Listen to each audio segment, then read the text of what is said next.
குரல் வேத நேயர்களுக்கு வணக்கம். நேயர்களே, சவாலோ சவால் நிகழ்ச்சியில் உங்களை சந்திப்பதில் பெரும் மகிழ்ச்சி அடைகின்றேன்.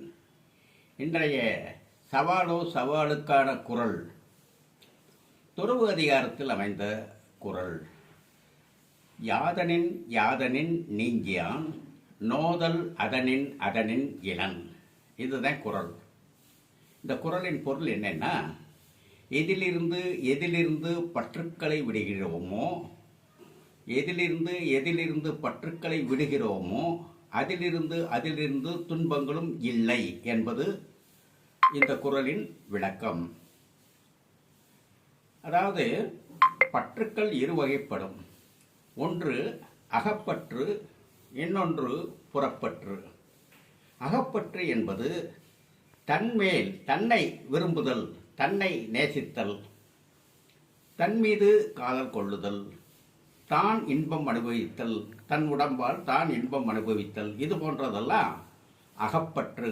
தன்மேல் கொள்ளும் பற்று, தன் உடம்பின் மேல் கொள்ளும் பற்று. இன்னொரு பற்று புறப்பற்று.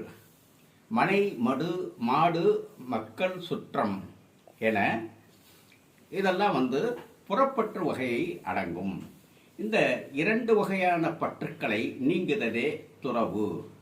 இவ்வாறு இந்த பற்றுக்களை நீங்க துன்பங்கள் இல்லை என்பது கருத்து.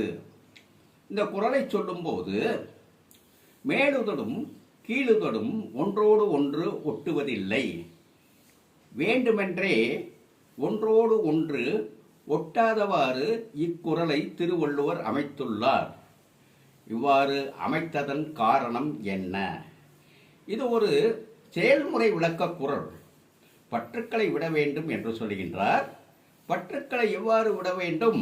இந்த குறளை சொல்லும் போது மேலுதடும் கீழுதடும் தங்களுக்கு உள்ள பற்றுக்களை எவ்வாறு நீங்கி ஒன்றோடு ஒன்று சேராமல் இருக்கின்றதோ அதுபோல நாமும் பற்றுக்களை நீங்க வேண்டும், பற்றுக்களிலிருந்து விலக வேண்டும். அப்படி நீங்க நமக்கு துன்பங்கள் இல்லை, இன்பமான ஒரு வாழ்வு என்ற கருத்தின் அடிப்படையில் இதனை ஒரு செயல்முறை விளக்கமாக, செயல்முறை விளக்க குறள் போல் டெமான்ஸ்ட்ரேட்டிவ் குறள் என்று சொல்வார்கள், அமைத்துள்ளார் திருவள்ளுவர்.